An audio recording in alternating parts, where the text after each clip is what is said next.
ಪ್ರಿಯ ವೀಕ್ಷಕರೇ, KTN ಕನ್ನಡ ಸುದ್ದಿವಾಹಿನಿಯಲ್ಲಿ ತಮ್ಮೆಲ್ಲರಿಗೂ ಸ್ವಾಗತ. ಚಾಮರಾಜನಗರ ಜಿಲ್ಲೆ ಗೊಂಡ್ಲುಪೇಟೆ ಕರ್ನಾಟಕ ಕಾವಲು ಪಡೆಯ ವತಿಯಿಂದ ಇಂದು ಕಾರ್ಮಿಕ ದಿನಾಚರಣೆಯಂದು ಸಿಹಿ ವಿತರಿಸುವ ಮೂಲಕ ಕಾರ್ಮಿಕರ ದಿನಾಚರಣೆ ಆಚರಿಸಲಾಯಿತು. ಇದರ ಅಂಗವಾಗಿ ಗೊಂಡ್ಲುಪೇಟೆಯ ಪುರಸಭೆಯಲ್ಲಿ ಕಾರ್ಯನಿರ್ವಹಿಸುತ್ತಿರುವ ಹಿರಿಯ ಪೌರ ಕಾರ್ಮಿಕರಿಗೆ ಸನ್ಮಾನಿಸಲಾಯಿತು. ಸಮಸ್ತ ಗೊಂಡ್ಲುಪೇಟೆಯ ನಾಗರಿಕ ಬಂಧುಗಳಲ್ಲಿ ಮೊದಲನೇದಾಗಿ ಇಂದು ಮೇ 1 ಪೌರ ಕಾರ್ಮಿಕರ ದಿನಾಚರಣೆಯ ಶುಭಾಶಯಗಳನ್ನು ಹೇಳುವ ಮೂಲಕ, ಕಾರ್ಮಿಕರ ದಿನಾಚರಣೆ ಅಂದರೆ ಏನು?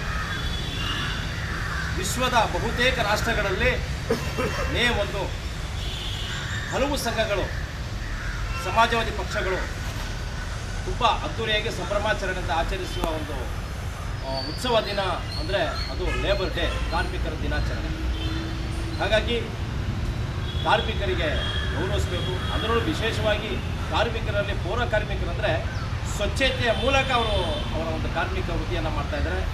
ಅವರು ಇರೋದಕ್ಕೆ ಇವತ್ತು ಈ ಸ್ವಚ್ಛತೆ ಇರೋದ್ರಿಂದ, ಸ್ವಚ್ಛತೆ ಮತ್ತು ಕಾರ್ಮಿಕ ಎರಡೂ ಕೂಡ ಇರೋದ್ರಿಂದ ಅವರಿಗೆ ಇವತ್ತು ಅತ್ಯಂತ ಗೌರವಪೂರ್ವಕವಾಗಿ, ಅದನ್ನು ವಿಶೇಷವಾಗಿ ವಯಸ್ಸಾಗಿರೋರಿಗೆ ನಾವು ಅದನ್ನು ಆಯ್ಕೆ ಮಾಡಿ ಇವತ್ತೊಂದು ಸನ್ಮಾನ ಮಾಡೋ ಮೂಲಕ ಮುಂದಿನ ದಿನಗಳಲ್ಲಿ ಇನ್ನೂ ಹಲವು ಕಾರ್ಯಕ್ರಮವನ್ನು ಮಾಡೋಣ ಅಂತ ಹೇಳ್ತಾ ಮತ್ತೊಮ್ಮೆ ಕಾರ್ಮಿಕರ ದಿನಾಚರಣೆಯ ಶುಭಾಶಯಗಳನ್ನು ತಿಳಿಸ್ತೇನೆ. ಜೈ ಕರ್ನಾಟಕ, ಜೈ ಪೊಲೀಸ್.